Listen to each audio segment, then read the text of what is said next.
नमस्कार, मैं नवीन कुमार शर्मा। पिछले कुछ दिनों से हम देख रहे हैं कि कुछ राज्यों को फोकस किया जा रहा है और उनके बारे में ये समाचार दिया जा रहा है कि वहाँ पर जो आंकड़े हैं वो आंकड़े वो नहीं दिए जा रहे हैं सरकार के द्वारा जो वास्तव में हैं, बल्कि उनको काफ़ी कम बता करके पब्लिश किया जा रहा है।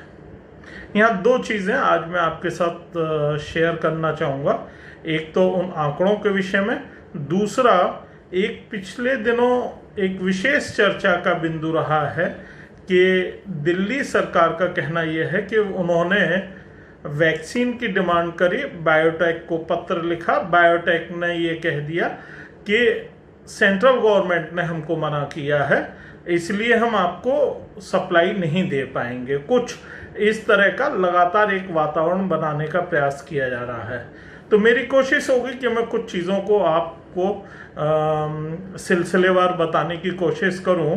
सबसे पहले तो मैं ये बताऊंगा कि 19 अप्रैल में भारत सरकार ने निर्णय लिया था कि 18 से लेकर 44 वर्ष के आयु के लोगों को वैक्सीनेट किया जाएगा, उन टीकाकरण किया जाएगा। 26 अप्रैल को दिल्ली राजधानी क्षेत्र की सरकार के स्वास्थ्य मंत्रालय द्वारा भारत बायोटेक को एक पत्र लिखा जाता है जिसमें उनसे वैक्सीन्स की डिमांड की जाती है 26 अप्रैल को। और 29 अप्रैल में केंद्र सरकार के द्वारा एक पत्र आता है दिल्ली सरकार को कि सरकार ने अपनी जो वैक्सीन को खरीदने को लेकर के एक जो नीति थी उसको लिबरलाइज्ड किया है, कुछ आसान किया है कि राज्य अपनी मांग के अनुसार डायरेक्ट वैक्सीन बनाने वालों से उसको खरीद लें। ये दो पत्र बड़े सिंपल से हैं, इनको जिस तरह से बताया गया है, जिस तरह से प्रेजेंट किया गया है वो भी मैं आपको बताऊंगा। तीसरा पत्र मनीष सिसोदिया के द्वारा दिया जा रहा है कि भारत बायोटेक का एक पत्र आता है जिसमें वो जोर शोर से ये बात कहते हैं कि केंद्र सरकार के इशारे पर भारत बायोटेक ने उनको वैक्सीन देने से मना कर दिया है। उस पत्र की भाषा, ये मनीष सिसोदिया के अपने ट्विटर हैंडल पर है वो पत्र, आप लोग उसे देख सकते हैं, पढ़ सकते हैं। उसकी जो भाषा है, उसका जो जवाब है जो भारत बायोटेक ने दिया है दिल्ली सरकार को, वो ये दिया है कि हमें आपका पत्र मिला है, हमें खुशी है कि आपने एक इतनी बड़ी मात्रा में वैक्सीन की डिमांड करी है और वर्तमान में स्थितियां ये हैं कि जितनी मांग आ रही है और हम अपनी प्रोडक्शन कैपेसिटी को बढ़ा भी रहे हैं, लेकिन हम उस डिमांड को पूरा बड़ी मुश्किल से अभी हम कर नहीं पा रहे हैं। उसके पश्चात भी जो सरकारों के अधिकारी हैं उनसे कोऑर्डिनेट करके हम जो डिस्पैचेज हैं वो कंसर्निंग स्टेट्स को भेज रहे हैं। उसी के साथ उस पत्र में उन्होंने लिखा है कि चूंकि इन परिस्थितियों की वजह से हम आपके जो आपने एडिशनल क्वांटिटी, अतिरिक्त मात्रा में वैक्सीन मांगी है उसको देने में हम अभी समर्थ नहीं है, असमर्थ है, हम नहीं दे सकते हैं। ये बहुत क्लियर कट लिखा है, उसमें कहीं ऐसा नहीं लिखा है कि वो सेंट्रल गवर्नमेंट के इशारे पर दिल्ली सरकार को देने से मना किया गया है या दिल्ली को वो देने नहीं देना चाहते हैं। ये सारी चीज़ें आप समझ सकते हैं, ऐसा उसमें कहीं नहीं है। लेकिन मनीष सिसोदिया और आम आदमी पार्टी के द्वारा ये निरंतर प्रचारित प्रसारित किया जा रहा है कि हम तो वैक्सीन खरीदना चाहते हैं दिल्ली के लिए, दिल्ली के लोगों के लिए, हम बहुत जल्दी उनको वैक्सीनेट करना चाहते हैं। और यही पत्र उन्होंने भारत बायोटेक को भी लिखा कि हम बहुत जल्दी से जल्दी दिल्ली के लोगों को वैक्सीनेट करना चाहते हैं। जबकि दिल्ली की आबादी लगभग, यदि 2020 के आंकड़ों के हिसाब से जो मानी गई है सरकार के द्वारा, वो 2 करोड़ कुछ लाख है। और उसमें से 40-45 लाख से अधिक जो है लोगों को टीकाकरण हो भी चुका है। और लेकिन चूंकि दिल्ली सरकार की चिंता है, इसलिए उन्होंने उनको पत्र भी लिखा कि साहब हमें बहुत जल्दी से वैक्सीनेट करना है, और मतलब हम चाहते हैं कि जल्दी से जल्दी वैक्सीनेट हो जाए लोग। स्थिति क्या है, अब स्थिति को भी आप समझ लीजिए, उनके आंकड़ों को समझ लीजिए कि वो कितनी जल्दी दिल्ली के लोगों को टीका लगाना चाह रहे हैं। दिल्ली के मुख्यमंत्री जब भी प्रेस कॉन्फ्रेंस होती है, डिजिटल प्रेस कॉन्फ्रेंस होती है, उसमें बराबर बताते हैं कि हम हर रोज 1.25 लाख लोगों को या 1 लाख से ऊपर लोगों को वैक्सीनेट कर रहे हैं, टीका लगा रहे हैं।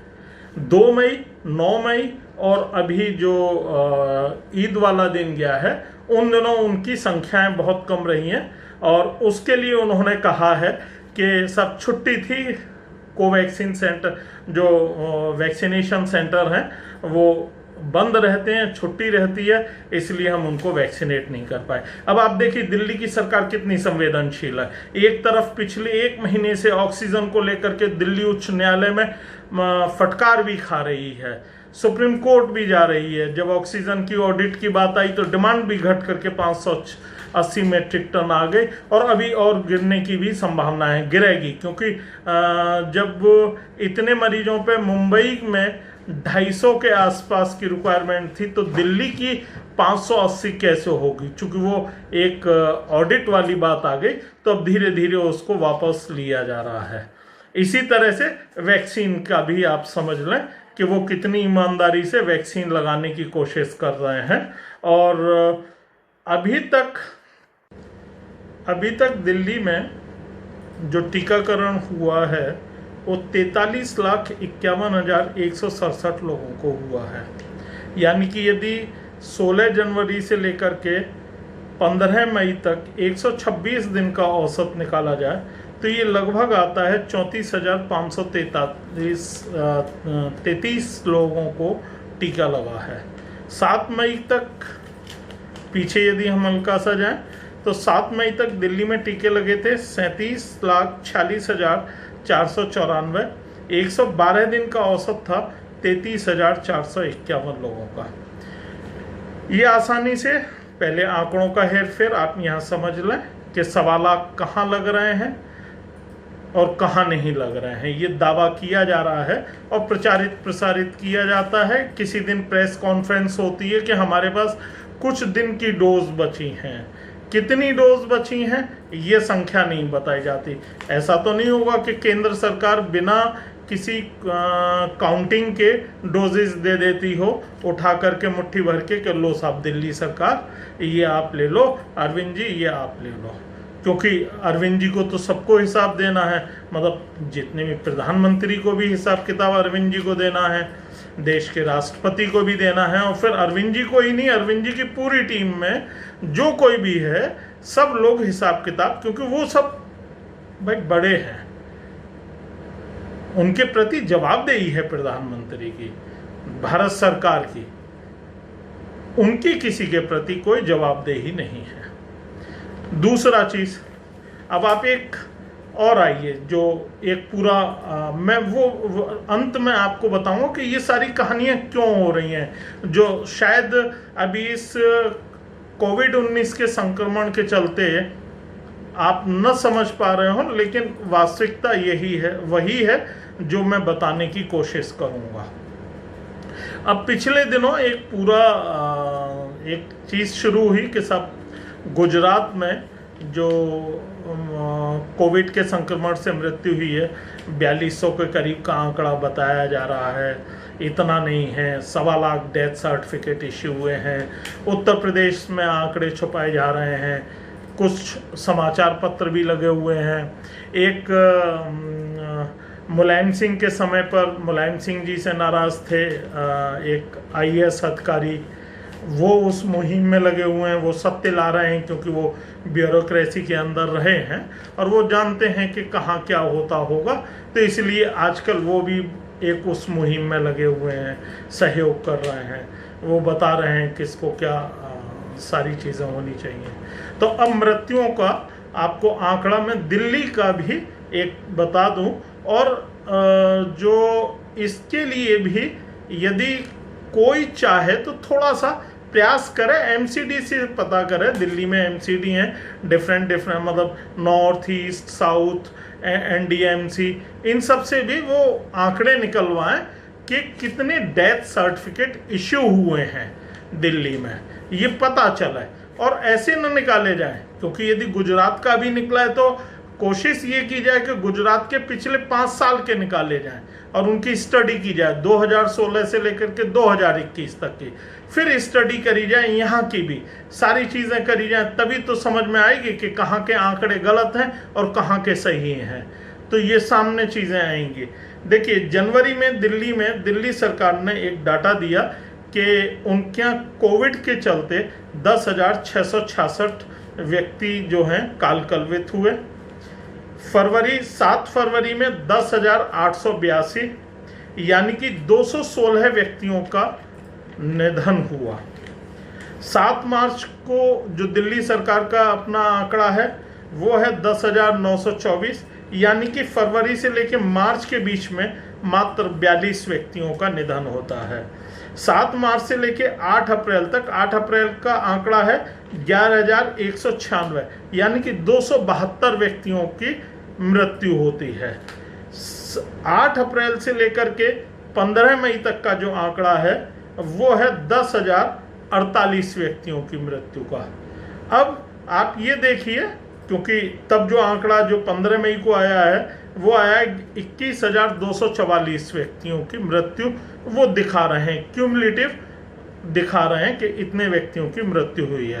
तो अब आप देखिए कि इन आंकड़ों के साथ टैली करने के लिए एमसीडी जो नॉर्थ साउथ ईस्ट और एनडीएमसी है उन सब का एक वहाँ से कितने डेथ सर्टिफिकेट इश्यू हुए हैं, किए गए हैं, क्योंकि मार्च अप्रैल के वो अप्रैल मई के महीने में दिल्ली के शमशान घाटों पर, शवदाह गृह केंद्रों पर घंटों घंटों की लाइन लगी रही है। ऐसा नहीं है, यदि ये औसत निकाला जाए पूरा, यदि अप्रैल से और मई का 15 मई का लगाया जाए तो लगभग 350 व्यक्तियों की लगभग प्रतिदिन की मृत्यु इसमें आ रही है। और इतने में घंटों का जो इंतजार करना पड़ता था, बमुश्किल उनकी अंतिम क्रिया हो पा रही थी।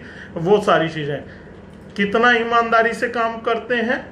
पिछले साल भी इनको जो मैनेजमेंट है, कोविड मैनेजमेंट है, उसको लेके न्यायालय से फटकार लग चुकी है। इस तरह से ये सारी जानकारियां आपके सामने हैं।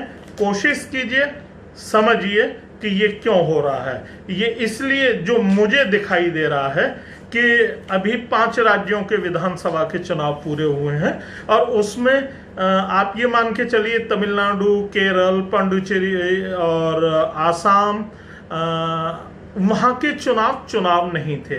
सारा फोकस बंगाल का ही था और बंगाल के चुनाव एक प्रकार से उन 5 राज्यों के चुनावों का प्रतिनिधित्व किया था। तो बंगाल का तो आपने देख ही लिया कि वहाँ पर जो है, यदि आप लोकतंत्र है, लोकतंत्र की एक शर्त ये है कि आप यदि कांग्रेस का, आम आदमी पार्टी का, साम्यवादी पार्टी का समर्थन करते हैं तो आप लोकतंत्र के समर्थक हैं।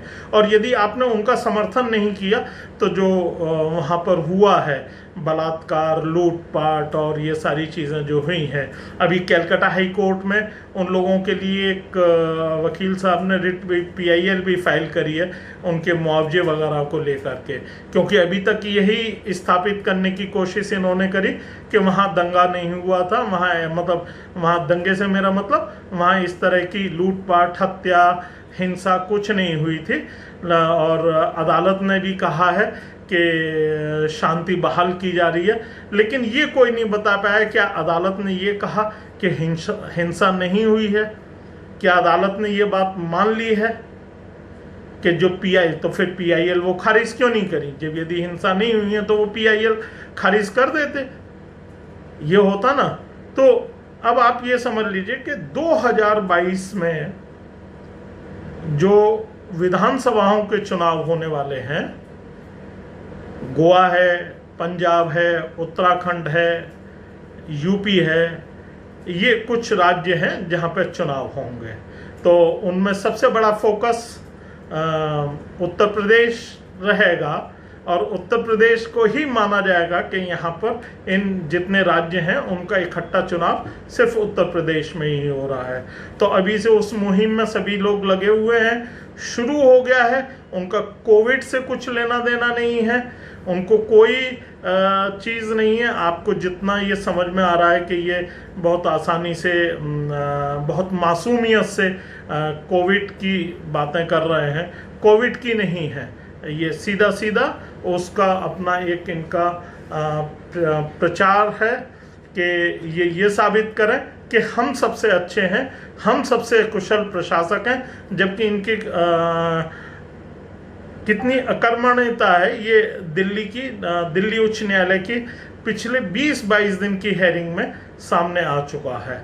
इनके पास अपने काउंसिल्स को फीस देने के लिए बहुत बड़ा अमाउंट होगा, विज्ञापन देने के लिए होगा, लेकिन दिल्ली के अस्पतालों में बेड की संख्या बढ़ाने के लिए प्रचार जरूर है कि इतने बढ़ गए हैं। अभी 3-4 दिन पहले जब दिल्ली हाईकोर्ट ने फटकार लगाई थी तो इनकी स्टैंडिंग काउंसिल राहुल मेहरा थर थर झुंझुलाने लगे थे, कैसा हम आपको सपोर्ट कर रहे हैं, हम हर तरह से आपको कोऑपरेट करना चाहते हैं, आगे झुक रहे हैं और पूरी कोशिश कर रहे हैं, आप सेंटर से नहीं पूछते हैं। मतलब वो एहसान कर रहे थे, क्योंकि अदालत भी जवाबदेह दिल्ली सरकार के प्रति है, शायद ऐसा इनके व्यवहार से लगता है। आज तक के लिए, अभी तक के लिए इतनी ही बातें। फिर एक नई समीक्षा के साथ मैं आपके साथ सामने आऊँगा। तब तक के लिए नमस्कार।